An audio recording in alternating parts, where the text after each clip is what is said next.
Joining us now to sort through some of this is ABC News contributor Colonel Steve Ganyard, former Defense and State Department official. Steve, it's good to see you. Thanks, Phil. On Monday, Russia will celebrate Victory Day, the anniversary of the Soviet Union's victory over Nazi Germany. My question to you is, why does this day mean so much to Vladimir Putin? And because it means so much, do you expect to see something specific from him and his army on that day? Yeah, Putin, Phil, has used this day often for nationalist rhetoric to stir up the domestic base in Russia, to motivate the Russian people to take on the new year.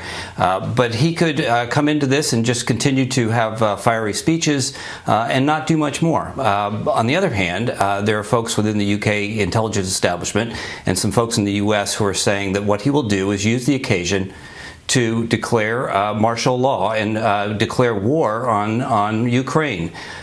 In Ukraine, it's been a special military operation, and because of that, he hasn't been able to mobilize the population or do some of the things that he would be able to do if he declares war.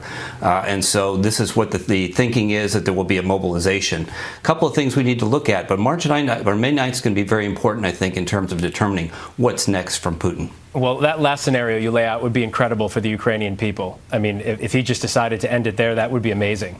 You just talking about Mariupol, a third group of civilians was reportedly evacuated Friday from the steel plant there in Mariupol that really the world has been watching. Russians already have the plant and the city surrounded.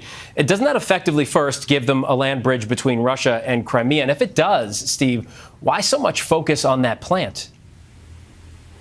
Yeah, the plant is symbolic, just as Mariupol is symbolic, Phil. It is a big industrial area. It's the coal basin for most of Ukraine. So big industrial area. It's a Russian-speaking population. So in Putin's mind, this is part of the liberation narrative, that he's coming in to denazify this part of Ukraine. So it's highly strategic in where it sits in being a port, but it's also very important for public perception in Russia.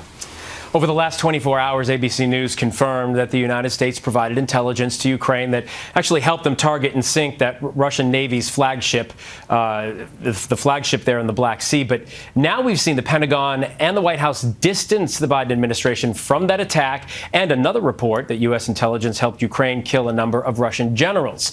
So why do you think that is? Is it just that this is the tightrope that the United States is walking here, trying not to, really upset Vladimir Putin, but still help the Ukrainians?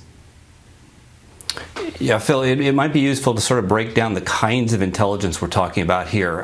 There is a concern, a larger concern here, that the U.S. is rubbing Putin's nose in it a bit. But here, if you think about the kinds of intelligence that we're talking about, one is what's killing those generals? How are they getting that intelligence? And that is very, very defined battlefield targeting kinds of intelligence. The U.S. is helping there, but the U.S. didn't, or at least they say they didn't know that there were Russian generals in those command posts. They helped the Ukrainians and told them, this is a command post, and so if you know there's a general in there, go for it and try to take them out.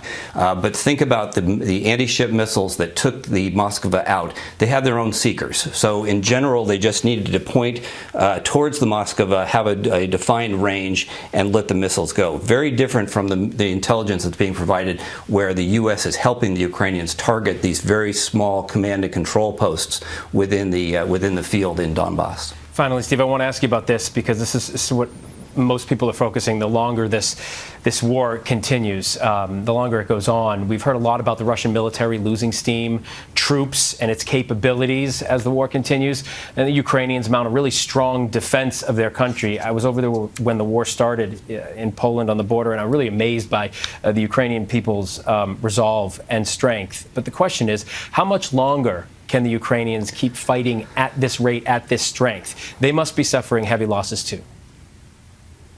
Yeah, they are, Phil. To your point here, the Ukrainians control the narrative. They've done a great job on social media, controlling the media, shaping the narrative for all of the media outlets around the world. So their story is getting out, and people have gotten behind them. It doesn't mean that they aren't taking losses. They are taking losses. And to your point, their losses that they can take aren't the same losses the Russians can take. But we do know that just because they control the narrative doesn't mean they control the facts on the ground. Absolutely not. All right, Steve Ganyard, thanks so much, as always, for your expertise. Really great to talk to you. Thanks, Phil. Hi, everyone. George Stephanopoulos here. Thanks for checking out the ABC News YouTube channel. If you'd like to get more videos, show highlights, and watch live event coverage, click on the right over here to subscribe to our channel. And don't forget to download the ABC News app for breaking news alerts. Thanks for watching.